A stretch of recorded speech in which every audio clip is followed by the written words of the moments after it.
தொலைக்காட்சியின் காலை செய்திகளை வழங்குவதற்காக திவ்யா.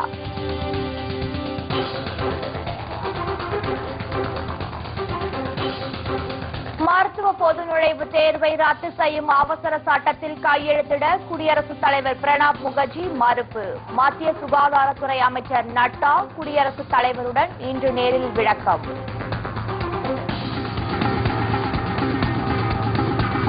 இஸ்லாமியர் ஆதி திராவிடர் சமூகத்தை சேர்ந்தவர்களுக்கு அமைச்சரவையில் இடம் அளிக்காதது ஏன்? தமிழக அரசு நன்றி மறக்கக்கூடாது என்றும் திருமாவளவன் வலியுறுத்தல்.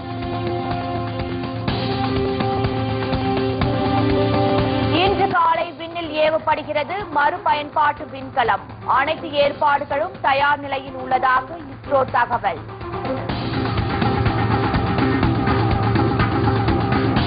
₹45 லட்சம் மோசடி செய்த விவகாரத்தில் அதிமுக அமைச்சர் காமராஜுக்கு சிக்கல். இன்று பதவியேற்கும் இடத்தில் உண்ணாவிரதம் இருக்கப் போவதாக பாதிக்கப்பட்டவர் போர்க்கொடி.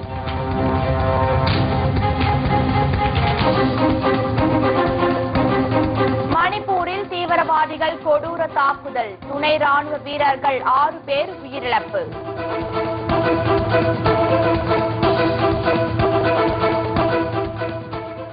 மருத்துவ பொது நுழைவுத் தேர்வை ஓராண்டுக்கு ரத்து செய்யும் அவசர சட்டத்திற்கு குடியரசுத் தலைவர் பிரணாப் முகர்ஜி ஒப்புதல் வழங்க மறுத்த நிலையில் மத்திய சுகாதாரத்துறை அமைச்சர் JP நட்டா இன்று குடியரசுத் தலைவரை சந்தித்து விளக்கம் தரவுள்ளார்.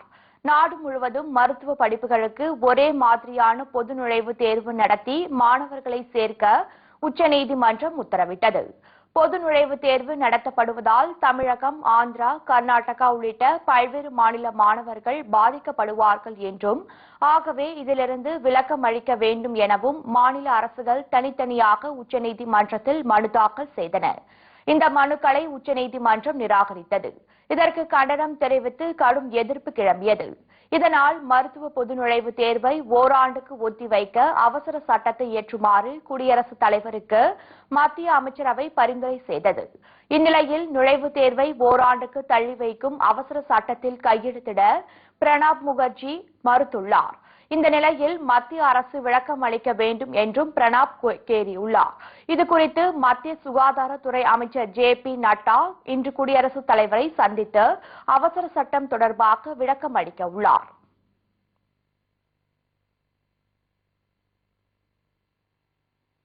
அரசியலில் வெற்றி தோல்வி சகஜம் என்பதால் தற்கொலை முயற்சியில் யாரும் எந்த காலத்திலும் ஈடுபட வேண்டாம் என்று தேமுதிக தொண்டர்களுக்கு கேப்டன் விஜயகாந்த் வேண்டுகோள் விடுத்துள்ளார்.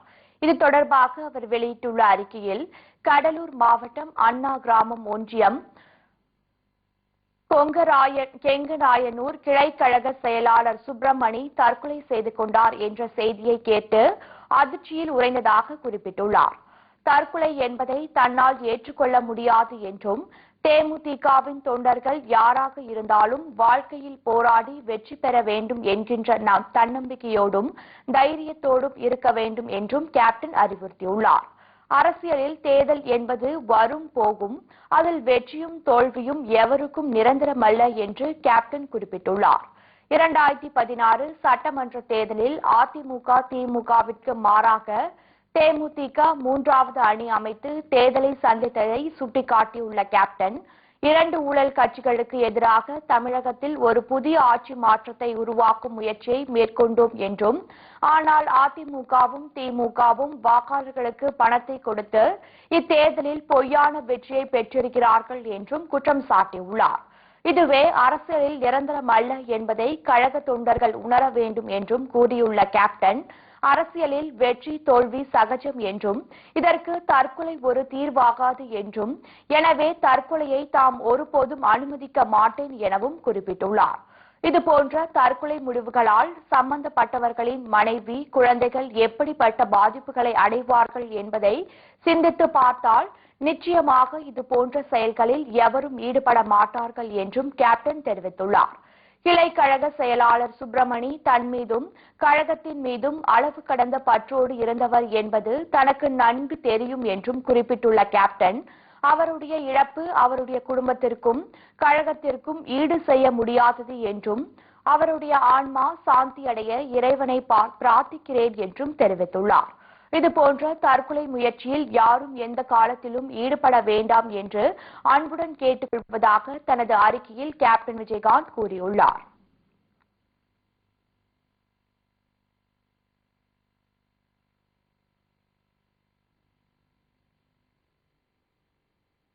தமிழக அமைச்சரவையில் இஸ்லாமியர்களுக்கும் ஆதி திராவிடர்களுக்கும் பிரதிநிதித்துவம் அளிப்பதுதான் நன்றிக்குரிய செயல் என்று விடுதலை சிறுத்தைகள் கட்சித் தலைவர் தொல் திருமாவளவன் வலியுறுத்தியுள்ளார். இது தொடர்பாக அவர் விடுத்துள்ள அறிக்கையில், தமிழகத்தில் கூட்டணி ஆட்சி என்றும் மாறாது அரசியலை முன்வைத்து எமது கூட்டணியின் முயற்சி வெற்றி பெறவில்லை என்றும், தமிழகத்தில் மீண்டும் ஒரு கட்சி ஆட்சி முறையே தக்க வைக்கப்பட்டுள்ளதாகவும் தெரிவித்துள்ளார். இந்த முடிவானது மக்கள் மனம் முன்வந்து அளித்த தீர்ப்பாகாது என்றும் கூறியுள்ள திருமாவளவன், போலி வாக்குறுதிகள், கவர்ச்சி அறிவிப்புகள் மற்றும் வாக்குகளுக்கு விலை போன்றவற்றால் அப்பாவி வாக்காளர்களை வஞ்சித்து வழிப்பறி செய்த வெற்றி என்பது வெற்றி பெற்றவர்களின் மனசாட்சிக்கே தெரியும் என்றும் விமர்சித்துள்ளார். மகிழ்ச்சி அடைவதற்கோ பெருமைப்படுவதற்கோ உரிய வெற்றி இதுவல்ல என்பது ஆட்சியை கைப்பற்றியவர்களுக்கு மிக நன்றாகவே தெரியும் என்றும், எமது கூட்டணிக்கு ஏற்பட்டுள்ள இந்த பின்னடைவால் எமது நோக்கம் தவறானது என்று பொருளாகாது என்றும் கூறியுள்ளார். திமுகவும் அதிமுகவும் தங்களின் இருப்பை தக்க வைத்துக் கொள்வதாக பல்லாயிரக்கணக்கான கோடி ரூபாய்களை கொட்டி இறைக்க வேண்டிய நெருக்கடிகளுக்கு ஆளாயின என்றும் புகார் தெரிவித்துள்ள அவர், குறிப்பாக ஆர்.கே. நகர், திருவாரூர், கொளத்தூர் ஆகிய தொகுதிகளிலும் 100 விழுக்காடு வாக்காளர்களுக்கு பணம் கொடுப்பதே வேண்டும் என்கிற நெருக்கடி தலைவர்களுக்கே உருவானது என்றும் கூறியுள்ளார். இந்நிலையில் அதிமுக வெளியிட்டுள்ள அமைச்சரவை பட்டியலில் தலித் வகுப்பை சேர்ந்தவர்கள் 3 மட்டுமே வாய்ப்பு வழங்கப்பட்டுள்ளதாகவும், குறிப்பாக இந்த முறை தலித் கிறிஸ்தவர் ஒருவருக்கு அமைச்சர் பொறுப்பு வழங்கப்பட்டிருப்பது ஆறுதல் அளிப்பதாகவும் உள்ளதாகவும் அவர் கூறியுள்ளார். மேலும் இந்த பட்டியலில் இஸ்லாமியர் ஒருவருக்கு கூட வாய்ப்பு வழங்கவில்லை என்பது ஏமாற்றத்தை அளிப்பதாகவும், அதுபோல ஆதி திராவிடர் சமூகத்தில் ஒருவருக்கும் வாய்ப்பளிக்கவில்லை என்பது அச்சமூகத்திற்கு இழைக்கும் துரோகமாகவும் என்றும் விமர்சித்துள்ளார். ஒரே கல்லில் 3 காய் என்றும் சொல்லும் வகையில் பெஞ்சமின் என்பவருக்கு அமைச்சர் பொறுப்பு வழங்கப்பட்டுள்ளது. சிறுபான்மை சமூகத்திற்கு வழங்கியுள்ளோம் என்றும், தலித் கிறிஸ்தவர் ஒருவருக்கு வழங்கியுள்ளோம் என்றும் சொல்லிக் கொள்ளலாம் என்றும் நோக்கில் செய்யப்பட்டிருப்பதாக தெரிகிறது. இது தலித் மற்றும் சிறுபான்மையினரை வஞ்சிக்கும் செயல் என்று புகார் தெரிவித்துள்ள திருமாவளவன், தலித் சமூகத்தின் பெரும்பான்மையை வாக்குகளை பெற்றுக்கொண்டு அச்சமூகத்தை வஞ்சிப்பது மனசாட்சிக்கு எதிரானது செயலாகும் என்றும் குற்றம் சாட்டியுள்ளார். எனவே அமைச்சரவையில் இஸ்லாமியர்களுக்கும் ஆதி திராவிடருக்கும் பிரதிநிதித்துவம் அளிப்பதுதான் நன்றிக்குரிய செயலாகும் என்றும் திருமாவளவன் தனது அறிக்கையில் தெரிவித்துள்ளார்.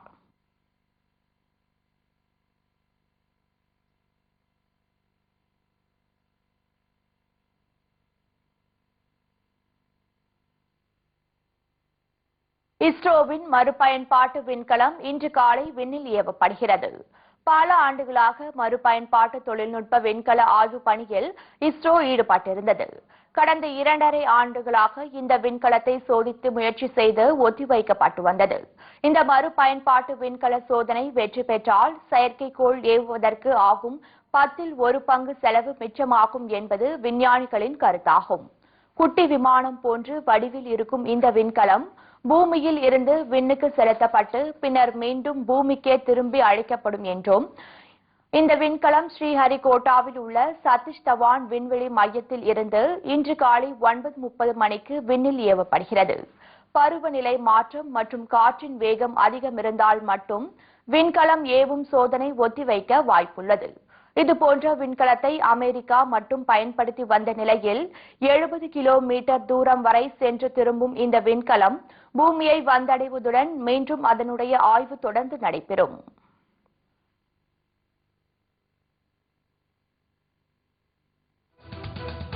சிறிய இடைவேளைக்கு பிறகு மணிப்பூரில் தீவிரவாதிகள் நடத்திய திடீர் தாக்குதலில் துணை ராணுவ வீரர்கள் 6 பேர் உயிரிழந்தனர். அசாம் ரைபிள்ஸ் படையை சேர்ந்த துணை ராணுவ வீரர்கள் சிலர் மணிப்பூர் மாநிலம் சந்தல் மாவட்டத்தில் நிலச்சரிவினால் பாதிக்கப்பட்ட பகுதிகளை பார்வையிட்டு திரும்பிக் கொண்டிருந்த போது ஜோபி ஹென்சி என்ற இடத்தில் பயங்கர ஆயுதங்களுடன் வந்த தீவிரவாதிகள் ராணுவ வீரர்கள் மீது துப்பாக்கியால் சுட்டு தாக்குதல் நடத்திவிட்டு தப்பி சென்றனர். இந்த தாக்குதலில் ஒரு அதிகாரி உட்பட 6 துணை ராணுவ வீரர்கள் சம்பவ இடத்திலேயே பரிதாபமாக உயிரிழந்தனர். தீவிரவாதிகள் தாக்குதல் நடத்திய இடம் இந்தியா மியான்மர் எல்லையில் அமைந்துள்ளது. இதுகுறித்து தகவல் அறிந்ததும் கூடுதல் ராணுவ வீரர்கள் சம்பவ இடத்திற்கு விரைந்து சென்று தீவிரவாதிகளை தேடும் பணியில் ஈடுபட்டு வருகின்றனர். இதனிடையே தீவிரவாதிகள் தாக்குதலுக்கு கடும் கண்டனம் தெரிவித்துள்ள மத்திய உள்துறை அமைச்சர் ராஜ்நாத் சிங், மணிப்பூரில் செயல்படும் தீவிரவாதிகள் மீது கடும் நடவடிக்கை எடுக்கப்படும் என்றும் தெரிவித்துள்ளார்.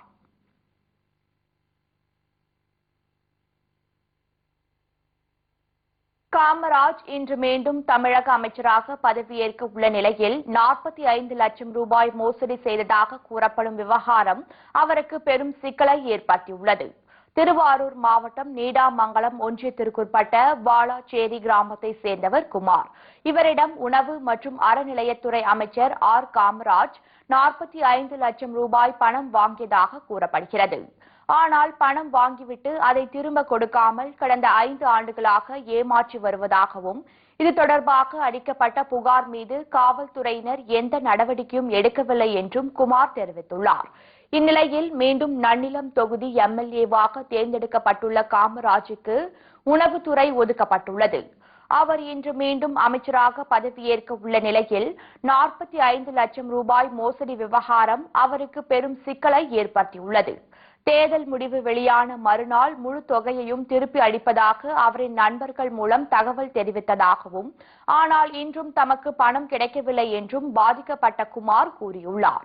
ஆனால் இன்று காமராஜ் அமைச்சராக பதவியேற்கும் போது விழா நடக்கும் இடத்தில் தாம் உண்ணாவிரதம் இருக்கப் போவதாக பணத்தை பறிகொடுத்த குமார் தெரிவித்துள்ளது பரபரப்பை ஏற்படுத்தியுள்ளது.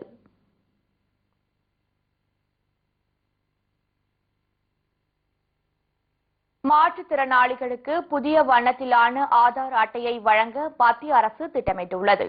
மத்திய அரசின் நலத்திட்டங்கள் அனைத்தும் ஆதார் அட்டையுடன் இணைக்கப்பட்டு வருகிறது. மேலும் நேரடி வங்கி கணக்கு மானியங்களையும் சமூக நலத்திட்டங்களையும் ஆதாருடன் இணைக்கும் பணிகள் நடந்து வருகின்றன. இதன் ஒரு கட்டமாக மாற்றுத்திறனாளிகள் எளிதாகவும் விரைவிலும் சமூக நலத்திட்டங்களை பெறும் வகையில் அவர்களுக்கென வண்ண ஆதார் அட்டைகளை வழங்க மத்திய அரசு திட்டமிட்டுள்ளது. இதற்கான பணிகளை மத்திய சமூக நீதித்துறை அமைச்சகமும் தொடங்கியுள்ளது. மாற்றுத்திறனாளிகளின் உடல் திறனை பொறுத்து இந்த அட்டைகள் சிவப்பு, நீலம், மஞ்சள் போன்ற வண்ணங்களில் அளிக்கப்பட உள்ளது. ஆகஸ்ட் மாதம் தொடங்கப்பட இந்த திட்டம் முதலில் மத்திய பிரதேசத்தில் பரிசோதிக்கப்பட உள்ளது. கடந்த 2011ஆம் ஆண்டின் மக்கள் தொகை கணக்கெடுப்பை அடிப்படையாக கொண்டு மாற்றுத்திறனாளிகள் 2.68 கோடி என மதிப்பிடப்பட்டது. ஆனால் தேசிய அளவில் மத்திய அரசின் வசம் அதிகாரப்பூர்வமாக மாற்றுத்திறனாளிகள் குறித்த தகவல்கள் எதுவும் கிடையாது. தற்போது ஆதார் மூலம் துல்லியமாக எண்ணிக்கையை பெற முடியும் என்பது அதிகாரிகள் தெரிவித்துள்ளனர்.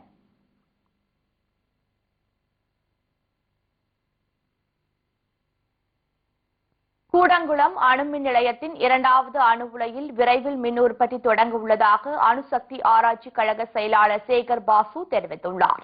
சென்னை விமான நிலையத்தில் செய்தியாளர்களிடம் பேசிய அவர் இதனை தெரிவித்துள்ளார்.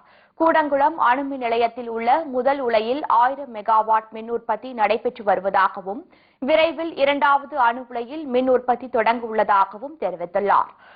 அதேபோன்று கல்பாக்கம் அணுமின் நிலையத்தில் முதல் மற்றும் 2ஆம் நிலை சோதனைகள் முடிவடைந்து பாதுகாப்பு குறித்த அறிக்கை வந்த பின் மின் உற்பத்தி தொடங்கும் என்றும் சேகர் பாசு தெரிவித்துள்ளார்.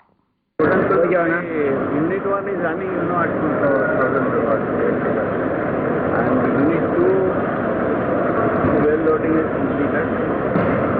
IAA clearance is there, and I expect second half of the month it will go. That is also, we have not yet got safety clearance for starting the sodium commissioning in full scale. Once we get it, then I will be able to tell the date. இதனிடையே கல்பாக்கத்தில் இன்று 75வது அணுசக்தி ஆராய்ச்சி கூட்டம் நடைபெற உள்ளது. இதில் பல்வேறு அணுசக்தி விஞ்ஞானிகள் பங்கேற்க உள்ளனர்.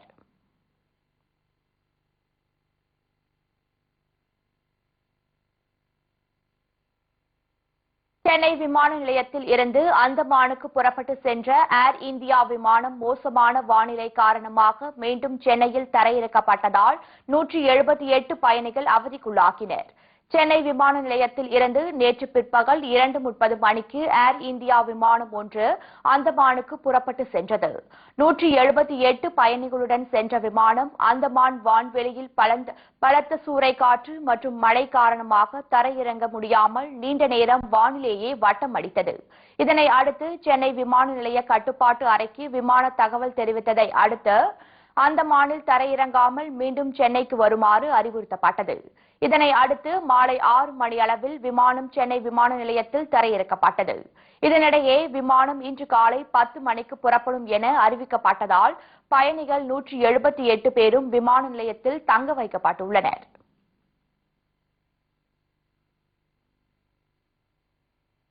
இளைஞர்கள், பெண்கள், மாணவர்கள் என எவரையும் விட்டு வைக்காத மது கலாச்சாரம் தற்போது பெற்ற தாயே தன் குழந்தைக்கு மதுவை கொடுத்துவிட்டு தானும் மது அருந்தி போதையில் தள்ளாடும் அவல நிலை மதுரையில் அரங்கேறியுள்ளது. கோடி கோடியாய் கொள்ளையடிக்க தெருவுக்கு தெரு அதிமுக அரசு மதுக்கடைகளை திறந்து ஏழை மக்களின் வாழ்க்கையை சீரழித்து வருகிறது. மதுவால் அனைத்து தரப்பு மக்களும் அடிமையாகி வரும் நிலையில் மதுரை மாவட்டம் திருத்துறைப்பூண்டி பெற்ற தாயே தன் குழந்தைக்கு மதுவை கொடுத்துவிட்டு தானும் மது அருந்தி போதையில் தள்ளாடும் சம்பவம் அரங்கேறியுள்ளது. இக்காட்சி பார்ப்போரை நெஞ்சை பதற வைத்துள்ளது.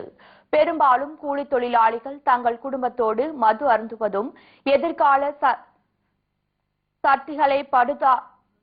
சந்ததிகளை படுபாதாள குழிக்கு பெற்றோர்களே தள்ளுவதும் அன்றாட நிகழ்வாகிவிட்டது.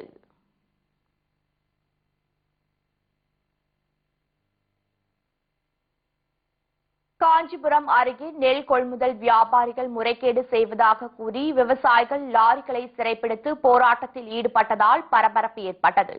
காஞ்சிபுரம் மாவட்டம் அச்சிறுபாக்கம் அருகே உள்ள திம்மாவரம் பகுதியில் அரசு நெல் கொள்முதல் நிலையம் இல்லாததால் விவசாயிகள் நெல் வியாபாரிகளிடம் விற்பனை செய்ய வேண்டிய நிலை உள்ளது. இதனிடையே நெல் வியாபாரிகள் போடும் எடையில் சந்தேகம் அடைந்த விவசாயிகள் மூட்டைகளை சோதனையிட்டதில் முறைகேட்டில் ஈடுபட்டது கண்டுபிடிக்கப்பட்டதாக தெரிகிறது. இதை அடுத்து நெல் மூட்டைகளை ஏற்றி வந்த 3 லாரிகளை சிறைப்பிடித்து விவசாயிகள் போராட்டத்தில் ஈடுபட்டனர். நெல் வியாபாரிங்க 75 கிலோ எடுக்க வேண்டியவங்க 100 கிலோவா எடுக்கிறாங்க. இதுல பாதிக்கப்படுறது விவசாய மக்கள் மட்டும்தான். இந்த ஏழை மக்களுக்கு இந்த அரசாங்கம் என்ன பதில் சொல்ல போகுது, நம்ம காஞ்சிபுரம் மாவட்ட கலெக்டர் என்ன பதில் சொல்ல போறாரு, இத மாதிரி ஆளுங்களை கண்டிப்பா தண்டிக்கப்பட வேண்டியவங்க. ஆகையால இதுக்கு ஒரு நல்ல முடிவு எடுக்கணும். ஏன்னா எல்லா ஏழை மக்களும் கஷ்டப்பட்டு வேர்வை சிந்தி ரொம்ப கஷ்டத்துல இருக்கிறாங்க. எங்களுக்கு எந்த ஒரு லோனோ விவசாய லோனு கூட இன்னும் சேரல. இந்த திமாவரம் கிராமத்தை மட்டும் ஒதுக்கி வச்சிருக்காங்க. அதுவும் வரணும். எங்களுக்கு இந்த விவசாயத்துல இந்த மாதிரி வியாபாரிகளை கண்டிப்பா தண்டிக்கணும்.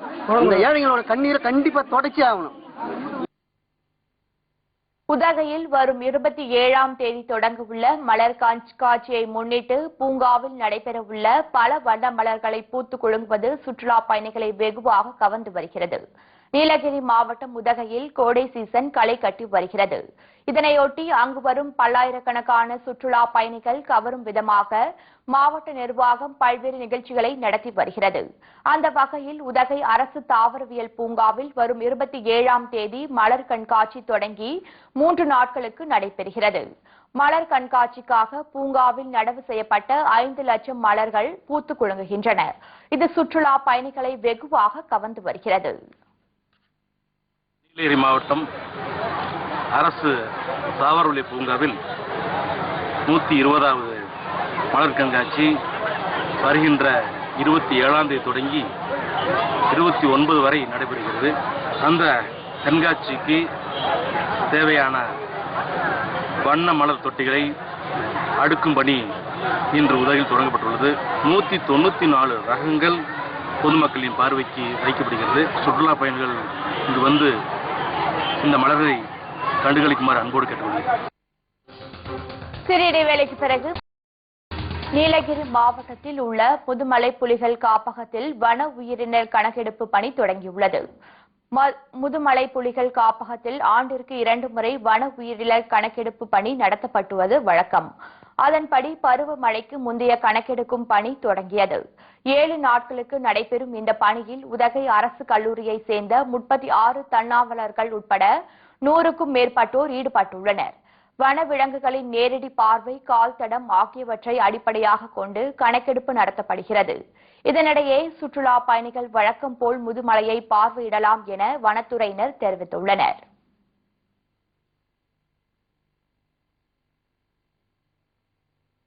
சீன எல்லையில் ஏற்பட்ட விபத்தில் உயிரிழந்த கிருஷ்ணகிரி ராணுவ வீரரின் உடலுக்கு மாவட்ட ஆட்சியர் உள்ளிட்ட அதிகாரிகள் மலர் வளையம் வைத்து அஞ்சலி செலுத்தினர். அருணாச்சல பிரதேசத்தில் இந்திய சீன எல்லையான தவாங் பகுதியில் கடந்த வியாழக்கிழமை அன்று ராணுவ வாகனம் விபத்துக்குள்ளானதில் கிருஷ்ணகிரியை சேர்ந்த அவில்தார் ராமசாமி உயிரிழந்தார். இதனை அடுத்து சொந்த ஊருக்கு கொண்டு வரப்பட்ட அவரது உடலுக்கு ராணுவ அதிகாரிகள், மாவட்ட ஆட்சியர் கதிரவன், காவல்துறையினர் உள்ளிட்டோர் மலர் வளையம் வைத்து அஞ்சலி செலுத்தினர்.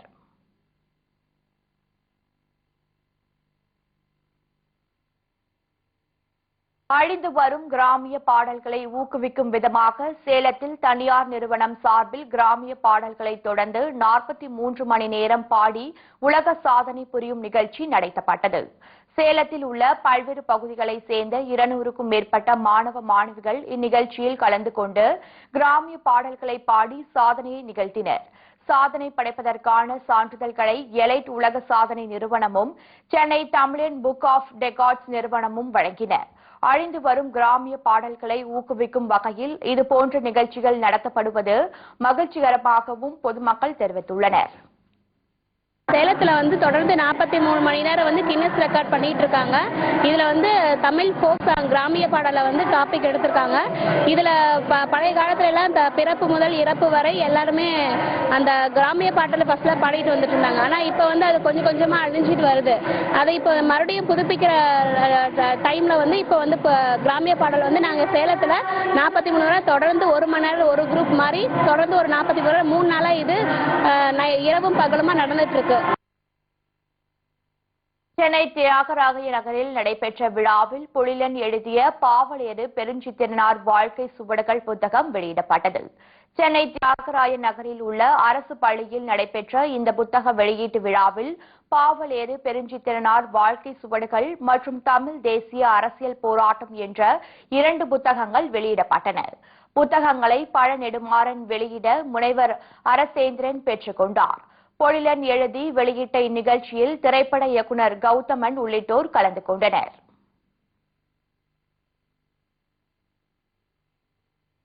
திட்டக்குடி அருகே 2 சக்கர வாகனம் மீது அரசு பேருந்து மோதி விபத்தில் நிகழ்விடத்திலேயே மகன் உயிரிழந்தார். படுகாயமடைந்த மகன் அரசு மருத்துவமனையில் சிகிச்சைக்காக அனுமதிக்கப்பட்ட நிகழ்வு பெரும் சோகத்தை ஏற்படுத்தியுள்ளது. கடலூர் மாவட்டம் திட்டக்குடியை அடுத்து அரங்கூர் கிராமத்தை சேர்ந்தவர் களியமூர்த்தி. இவரது மகன் பாஸ்கரும் வள்ளிமதுரம் கிராமத்தை சேர்ந்த தீபா என்ற பெண்ணுக்கும் திருமணம் நிச்சயிக்கப்பட்டு இம்மாதம் 26ஆம் தேதி திருமணம் நடைபெறவுள்ளது.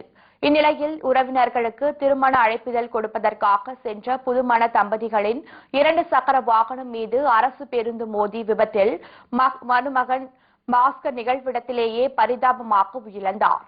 படுகாயமடைந்த மணப்பெண் தீபா சிகிச்சைக்காக அரசு மருத்துவமனையில் அனுமதிக்கப்பட்டுள்ளார். இதனிடையே திருமண அழைப்பிதழ் கொடுக்க சென்ற திருமண தம்பதிகள் விபத்தில் சிக்கிய நிகழ்வு அந்த பகுதியில் பெரும் சோகத்தை ஏற்படுத்தியுள்ளது.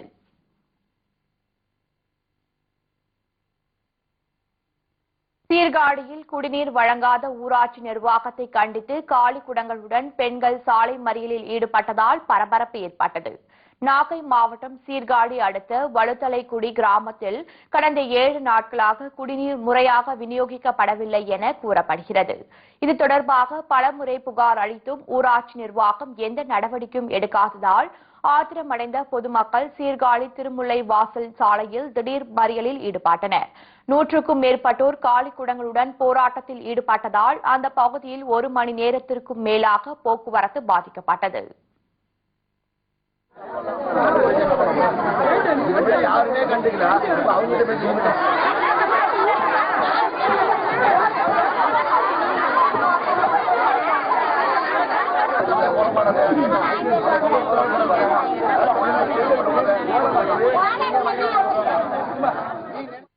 இந்த தண்ணியை குடிச்சு நாங்க எத்தனை குழந்தைங்க ஹாஸ்பிட்டல்ல இருக்காங்க. இந்த மாதிரி தண்ணியை கொடுத்தா நாங்க என்ன சார் செய்ய முடியும்? டேங்க் சுத்தம் பண்ணி நல்ல தண்ணி எங்களுக்கு வேணும். அதுக்குதான் நாங்க போராட்டம் பண்றோம். எங்களுக்கு டெய்லி தண்ணி வரும். நாங்க இதை வரலையும் ஒண்ணும் பண்ணல. சரி செஞ்சு கொடுப்பாங்கன்னு தான் அமைதியா இருந்தோம். இன்னைக்கு பண்ணோம். சீர்காழி பகுதியில் 1 லட்சம் ரூபாய் மதிப்பில் அமைக்கப்பட்ட மினி டேங்க் திறக்கப்படாததை கண்டித்தும் குடிநீர் வழங்கப்படாததை கண்டித்தும் ஊராட்சி நிர்வாகத்திற்கு எதிராக பொதுமக்கள் முழக்கங்களை எழுப்பினர்.